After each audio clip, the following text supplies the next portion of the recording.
Hola, muy buenas. Bienvenidos al Centro Familiar Cristiano de Tafalla. Hoy vamos a seguir con nuestro estudio de nuestra identidad. Y igual como la semana pasada, ahora mismo estamos en la carta de los Efesios o a los Efesios, y estamos en la parte de la carta después de que ya Pablo ha presentado sobre lo que Dios proclama o dice sobre nosotros, sobre los que han puesto su fe en Él. Y ya hemos llegado a la parte de la carta donde Pablo habla de qué debemos hacer. Entonces ya después de ver todo lo que Dios dice y proclama sobre nosotros, ¿cómo debemos vivir? ¿Cómo debemos aplicar eso a nuestras vidas? Y entonces, si no has visto otros vídeos, de esta carta en concreto de Efesios, yo te animo a volver a ver los vídeos desde el principio de este estudio. Porque Pablo en esta carta en concreto, habla mucho sobre la gracia de Dios. Y que Dios nos ve hace una lista de cosas sobre nosotros, pero no es que lo merecemos. Incluso es cuando nosotros somos enemigos de Dios, Dios nos ve así y Dios dio su vida por nosotros en ese momento. Aunque éramos pecadores, Cristo murió por nosotros. Entonces, Pablo habla mucho de la gracia. Y lo que vamos a leer hoy, otra vez ya sale el concepto de la gracia. Y claro, es importante recordar que se trata de una carta. Entonces, al hablar de la gracia, Pablo está haciendo ya referencia a lo que había dicho en los primeros 3 capítulos. Y en concreto, más en el capítulo 1 y 2, sobre la gracia. Y que Dios proclama todo eso y nos da el regalo gratuitamente para nosotros. Él pagó mucho, pero nosotros no. Entonces hoy vamos a leer en el capítulo 4, empezando en el versículo 7. Y la semana pasada, este trozo terminó hablando de la unión, que somos uno, que hay un cuerpo, que hay un Señor, una fe, un bautismo. Entonces ya pensando en la unión. Pero llegamos al versículo 7 y dice, pero, entonces ya hay una gira. Porque a veces podemos pensar o imaginar que la unión o esto de que hay un Señor, un cuerpo, entonces eso quiere decir que tenemos que ser iguales nosotros. Pero sabemos que la palabra de Dios hace referencia al cuerpo. Nuestros cuerpos, cada miembro, cada parte, es diferente que las otras partes. Es lo mismo en el cuerpo. Y aquí Pablo entonces dice que sí hay unión, que hay igualdad, pero a cada uno, entonces también cada uno es importante. No es solo el grupo que importa. Tú también eres importante, tú vales. Dios te ve a ti. No solo el cuerpo, nos ve a nosotros, nos conoce. Te conoce a ti. Pero a cada uno de nosotros fue dada la gracia, entonces la referencia a la gracia otra vez, Pablo quiere ya traer todo eso a la memoria, lo que había dicho antes. Y entonces fue dada la gracia conforme a la medida del don de Cristo. Entonces, ahí hay una pregunta, porque dice que nos ha dado la gracia conforme a la medida del don de Cristo. ¿Qué fue el don de Cristo? Entonces, Él dio su vida para poder ofrecernos la salvación. ¿Y cuál es la medida de eso? Entonces ya vemos la grandeza y la gracia nos ha sido dada de esa forma, sin límite, sin sin medida. Y seguimos, dice, por lo cual dice, subiendo a lo alto, llevó cautivo la cautividad y dio dones a los hombres. Y eso de que subió, ¿qué es? Sino que también había descendido primero a las partes más bajas de la tierra. El que descendió es el mismo que también subió por encima de todos los cielos para llenarlo todo. Entonces, es primero a la primera parte, en el versículo 8, hace referencia a un salmo que en el salmo habla del rey que entra ya con victoria. Y es lo mismo, la actitud es que Jesús subió a lo alto y llevó cautiva la cautividad. Y ya después de resucitar, Él subió y dio dones a los hombres, los seres humanos, no solo a los hombres. Entonces, esa imagen de que Jesús ya subió en victoria, después de haber perdido, entre comillas, de haber muerto, pareciendo como víctima, pero mostró que Él es el Dios de victoria, y resucitó y subió. Entonces dice algo que es lógico, dice, ¿y eso de que subió, qué es? Sino que también había descendido primero a las partes más bajas de la tierra. Hay dos conceptos aquí. Entonces, claro, primero Jesús tenía que bajar desde el cielo hasta la tierra. Y eso es lo que celebramos en la Navidad, es que Dios vino con nosotros. Tenemos Dios con nosotros, Emmanuel. Y también Él fue a la cruz y murió. ¿Y cómo sabemos que Él murió? Es que Él fue enterrado. Entonces Él, bajó al lugar de los muertos. Eso quiere decir, entonces hay debate si Jesús había bajado al infierno. Aquí eso no es lo que dice. Dice que bajó al lugar más bajo, o sea que Él murió. Y fue el sepulcro. Entonces, eso es que Él, entonces, empezó en el cielo, bajó a lo más humilde y después murió y fue a la tumba, pero después resucitó con victoria y llevó la cautividad, llevó cautivo la cautividad y podía dar dones. El que descendió es el mismo que también subió por encima de todos los cielos para llenarlo todo. O sea que ya podemos decirlo, cada nivel está lleno de Jesús. Entonces, da igual dónde estás o la situación que estás pasando, Jesús te entiende. Porque había estado ahí. Tenemos un sumo sacerdote, como dice la palabra en Hebreos, que nos entiende. Porque Él vivía aquí. Le pasaba todo. Injustamente. Lo que muchas veces nos pasa a nosotros, lo merecemos. Pero Él había pasado por todo, había experimentado cada emoción. Pero Él sin pecar. Y Él nos entiende. Entonces Él ha llenado todo. El 11. Y Él mismo constituyó a unos apóstoles, a otros profetas, a otros evangelistas, a otros pastores y maestros, a fin de perfeccionar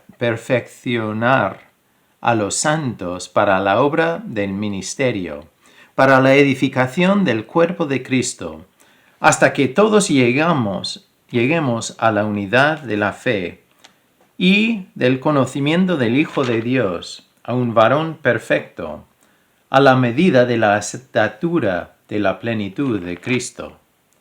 Entonces ya hay muchas cosas ahí. Entonces vemos que Dios ha llamado a algunos para ser apóstoles, otros profetas, otros evangelistas, a otros pastores y maestros, todo con el propósito de perfeccionar a los santos para la obra del ministerio, o sea, para entrenar, guiar, enseñar, también para edificar el cuerpo de Cristo, o sea, ya el grupo de creyentes, y edificar hasta que todos lleguemos a la unidad de la fe y del conocimiento del Hijo de Dios. Entonces ya con un propósito claro.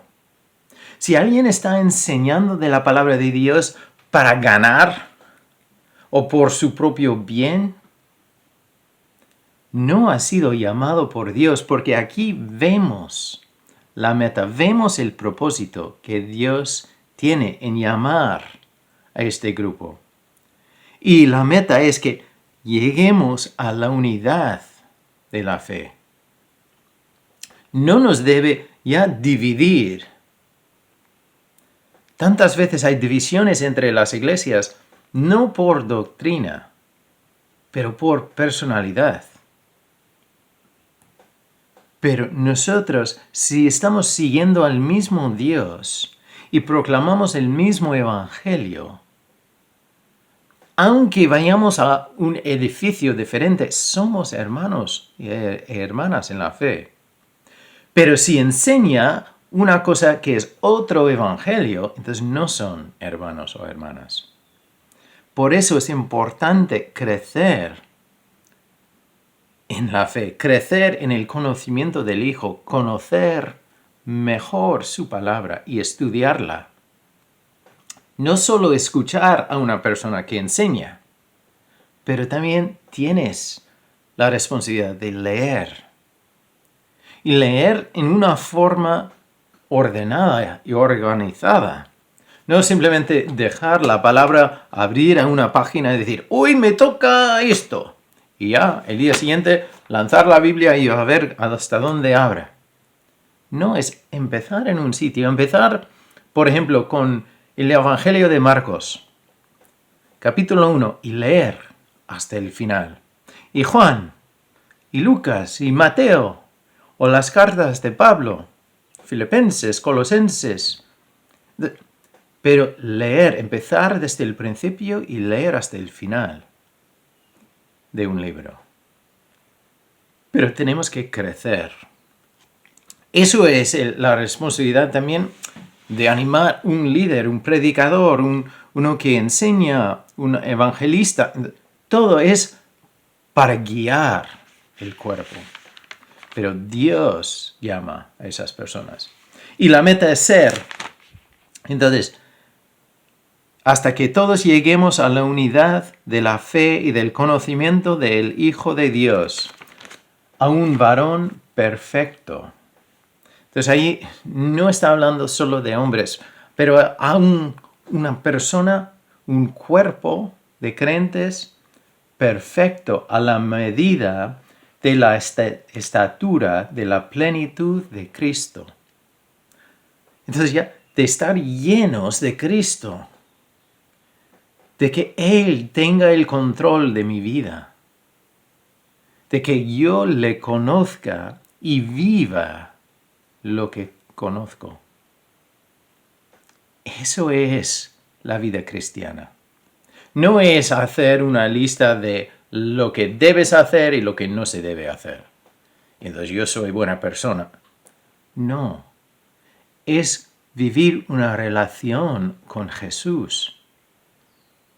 Él dio todo para comprarte y comprarme a mí, para librarnos del poder del pecado, de ser esclavos al pecado, y nos da otra oportunidad. Entonces es lógico responder y desear más y más de Él.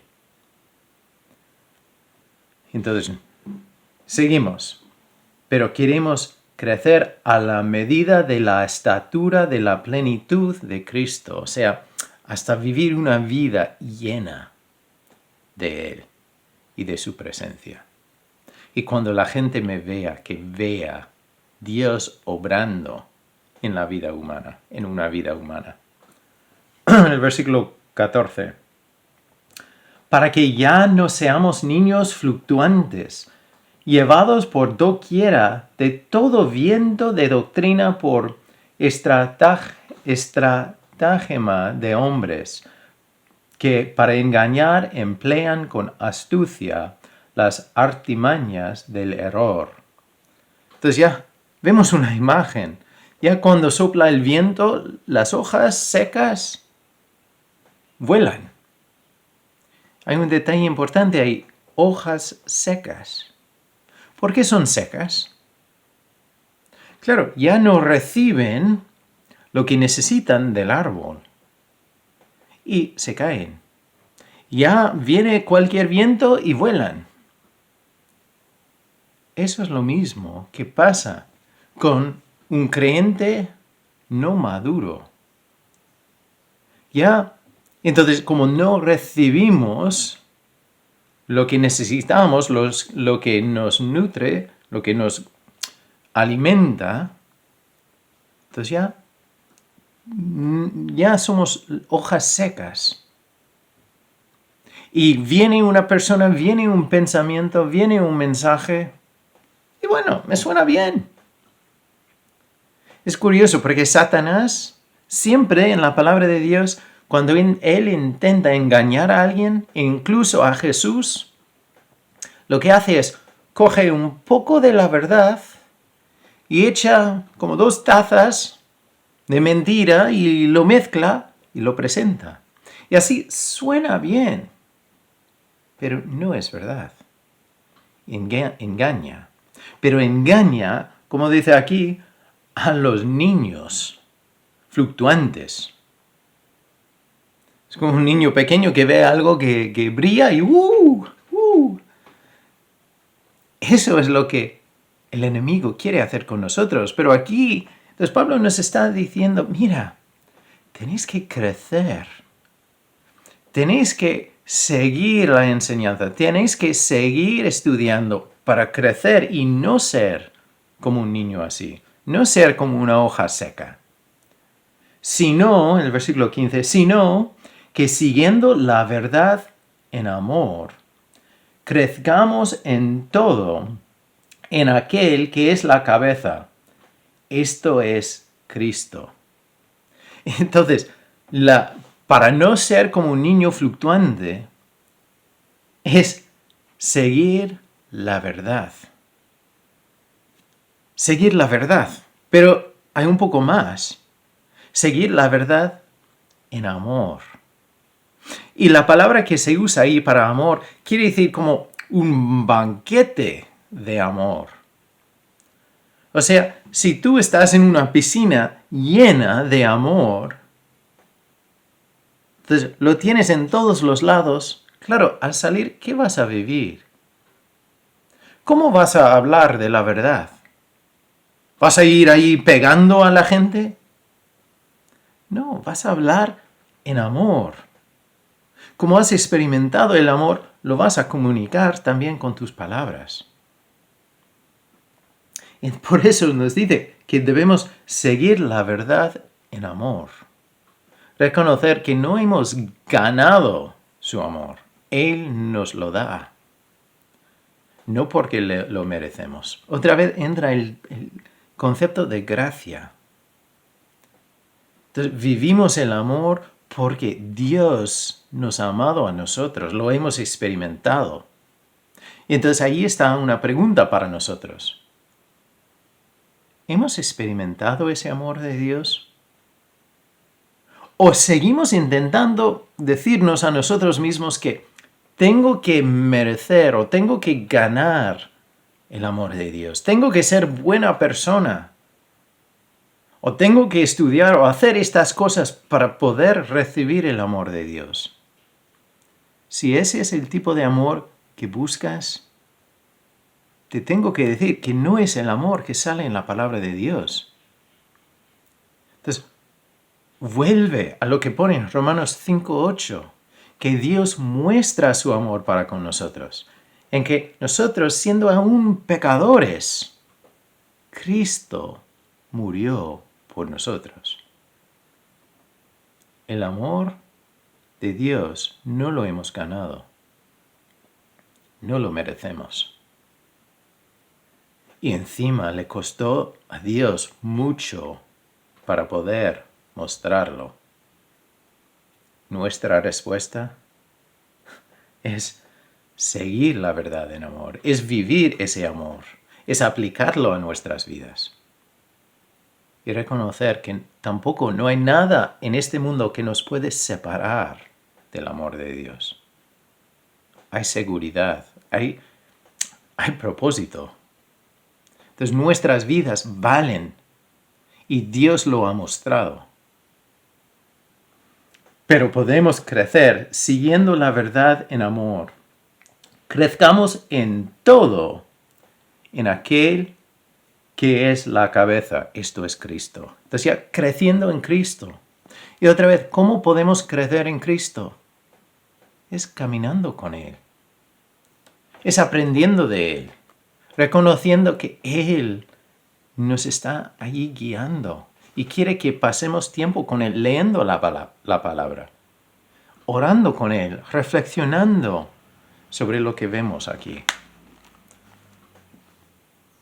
Y después dice, bueno, ¿qué es esto? Esto es Cristo, el versículo 17, de quien todo el cuerpo, de Cristo, quien todo el cuerpo bien concertado y unido entre sí, por todas las coyunturas, y se ayudan mutuamente según la actividad propia de cada miembro, recibe su crecimiento para ir edificándose en amor. Entonces, allí primero reconocemos que estamos en Cristo. Él es la cabeza. La persona que se pone delante de una iglesia no es la cabeza. Un tío o tía que hace un vídeo no es la cabeza. Yo no soy la cabeza. Es Cristo que es la cabeza del cuerpo. Y Él nos ha puesto en nuestro lugar con nuestros dones para funcionar. Es interesante, si yo ahora mismo ponga un vídeo, un dibujo de los músculos de la pierna, por ejemplo, de todo lo que tenemos, los músculos, los tendones, todo lo que tenemos dentro de la pierna, que funciona para que podamos andar. Y te pregunto, ¿cuál es la parte más importante de esta pierna? Entonces, realmente no podemos decir que hay una parte ahí dentro de la pierna que es más importante que otra. O si te pregunto, ¿cuál es la parte menos importante?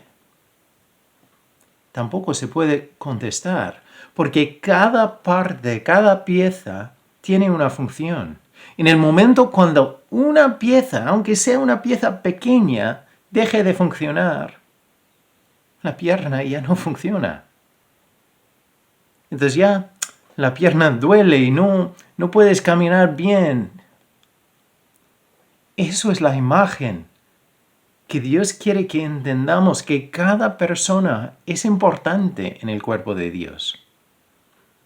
El mundo tiene el hábito, el costumbre de decir que, mira, esa persona es una persona importante. Esta persona, o tú no pintas nada, no eres como tal persona, no tienes la experiencia, el conocimiento, las capacidades.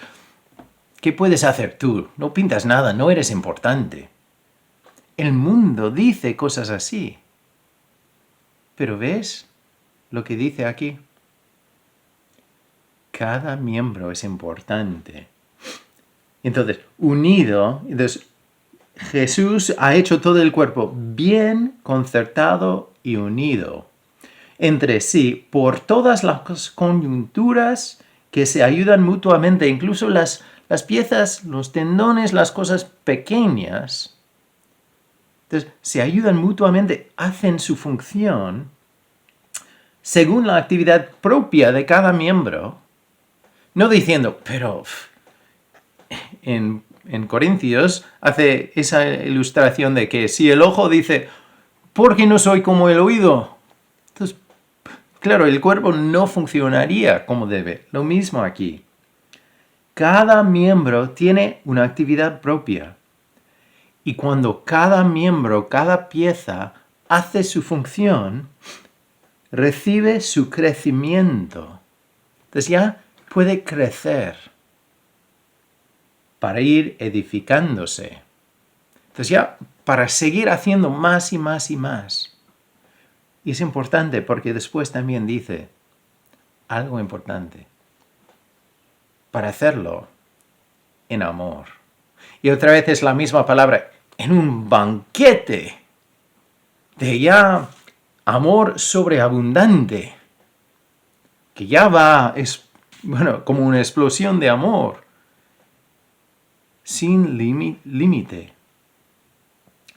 Entonces, eso es la meta para nosotros.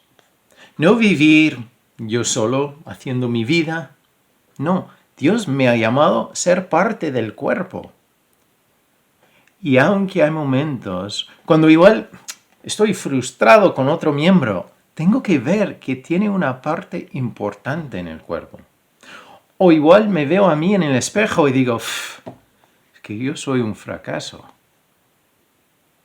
Pero aún en ese momento tengo que recordar que Dios me ha puesto en el cuerpo con un papel importante, no por lo que yo puedo hacer, sino porque yo tengo la oportunidad de dejarle a Él hacer la obra en mí.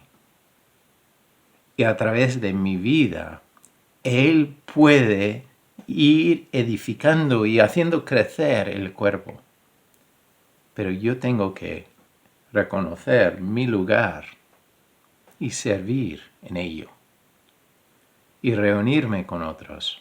No puedo hacerlo solo. Tengo que estar junto con otros creyentes. Y encima también brillar de ese regalo de ser parte de la familia de Dios en el día a día. Pero te tengo que decir otra vez, es importante reconocer que todo esto es por gracia. No lo merecemos. Dios nos ofrece esta oportunidad y nos quiere usar. Aunque vienen otras doctrinas, aunque vienen otros mensajes, aunque vienen esas voces que te dicen que no vales, que no puedes, que otra vez has metido la pata. Volvemos a Dios, que nos muestra su gracia y su amor y quiere que nosotros le sigamos, porque Él es la verdad y que seguimos la verdad en amor, para vivir con su amor en el día a día, en este mundo. Este mundo necesita ver que hay seguridad y hay propósito, pero solo viene de una relación con Dios. Y Dios quiere tener esa relación con nosotros. Vamos a orar un momento. Señor, gracias por el privilegio poder hablar contigo y poder llamarte Padre. Gracias que tú nos has puesto en tu cuerpo. Si hemos creído en ti, en tu obra. Y tú nos has puesto con un papel importante. Aunque el mundo o otras personas nos digan que no valemos. Tú nos has comprado por un precio muy, muy alto para mostrarnos tu amor y tu plan para nosotros. Señor, guíanos y ayúdanos a vivir lo que vemos en tu palabra. Vivir tu gracia, vivir tu amor y no olvidar que tu deseo es que nosotros usemos los regalos, los dones que tú nos das para servir a otros y ayudar y guiar y edificar a otros. Señor, ayúdanos a vivir tu palabra en el día a día. Gracias. En tu nombre oramos y pedimos todo, Señor. Amén. como siempre, nosotros estamos aquí para ayudar, para apoyar, para orar, escuchar, servir en la forma que podamos. Somos familia. Entonces, eso es un privilegio. Hoy hay amor. Hoy hay propósito. Hoy hay seguridad y significado para la vida. Si tú necesitas algo, por favor, ponte en contacto con nosotros. Entonces no es algo de vergüenza. Todos nosotros hemos pasado momentos, o estamos pasando, o pasaremos momentos de problemas, de tribulaciones, de necesitar a una persona, estar ahí al lado, o igual a distancia, orando por nosotros, escuchándonos. Nosotros como seres humanos fuimos diseñados vivir en comunidad, no como islas, no aislados, no confinados, pero vivir en comunión. A veces por circunstancias como lo que vivimos ahora, a veces estamos separados físicamente, pero queremos que sepas que aunque igual no nos podemos ver cara a cara, que podemos seguir unidos en el cuerpo de Dios, porque somos familia. Entonces, si tienes cualquier necesidad, contacta con nosotros. O si tú no conoces a Dios, no has creído en Él, o oyes ese término y dices, ¿pero qué significa eso? Y quieres saber más, envíame un mensaje. Y te puedo enviar más información o podemos quedar para hablar o como quieras. Pero yo espero que veas que Dios tiene un plan especial para ti y que tú puedes aportar mucho al cuerpo de Dios. Y Él nos ama, no por nuestro comportamiento, ni por nuestro conocimiento, ni por lo que podemos aportar. Él nos amó en el momento peor de nuestras vidas, para poder mostrar su amor incondicional. Y dice la palabra de Dios, y lo vivimos, no hay nada, que la palabra quiere decir nada, que nos puede separar del amor de Dios. No lo olvides. Bendiciones y hasta la próxima.